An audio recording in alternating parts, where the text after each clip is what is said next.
ભાઈ રામજીભાઈ પટેલ, ગામ મેણા. શું મુખ્ય માંગ છે અને અત્યારે ખેડૂતો બધા ભેગા છે? અમારી મુખ્ય માંગ મેન કેનાલની છે, બીજી કાંઈ નથી.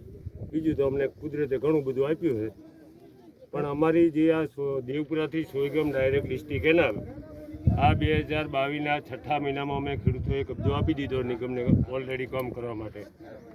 સરકારે એવું કીધું હતું કે આ જમીન સંપાદનની પ્રક્રિયા લાંબા સમયની 3 વર્ષની છે. જો તમારે ઝડપી પાણી જોતું હોય તો જમીન આપી દો. તો અમે 2022ના છઠ્ઠા મહિનામાં કબજા પાવતી મારી પાસે પડી છે, મારી જમીન કપાણી છે. અમે છઠ્ઠા મહિનામાં કબજો આપી દીધો 2022માં. તો એને આ 2026 આવ્યું અને 2 થી 5% કામ બાકી છે કેનાલનું.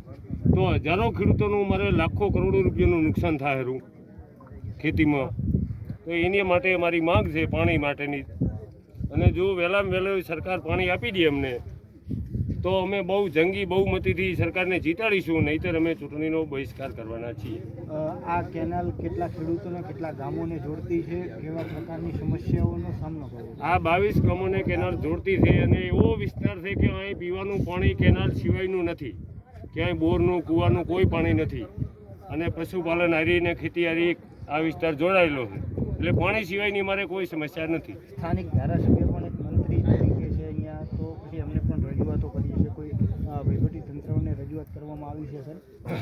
ધારાસભ્યને અમે 4 થી 5 વખત મળ્યા હતા, મુખ્યમંત્રી સાહેબને 4 થી 5 વખત મળ્યા હતા, વહીવટી તંત્રને થરાદમાં 4 થી 5 વખત મિટિંગો અમારી થયેલી છે, પણ કોઈ અમને કોઈ ખુલાસો કરીને સાચો જવાબ આપતું નથી અત્યાર સુધી. કેવા પ્રકારના આશ્વાસન આપવામાં આવતા હોય? આશ્વાસન ખૂબ સારા આપવામાં આવે છે, પણ અમે અમારી નજરે જોઈ રહ્યા હતા 5% કામ જો બાકી સરકાર ધારે તો 1 મહિનાની અંદર પૂરું થઈ જાય, તો એને બદલે આ 2026 આવ્યું એટલે મૂળ સરકારને કામ કરવાની નીતિ નથી, એમને ચોખ્ખું દેખાય. તો આવનારા સમયમાં 22 ગામના ખેડૂતોની રણનીતિ શું રહેવાની? અમારા 22 ગામના ખેડૂતોની રણનીતિ એ જ રહેવાની છે. જો આ કેનાલનું વહેલામાં વહેલું કામ પૂરું કરવામાં નહીં આવે તો ચૂંટણી બહિષ્કાર આ ઓપ્શન અમારી પાસે છે.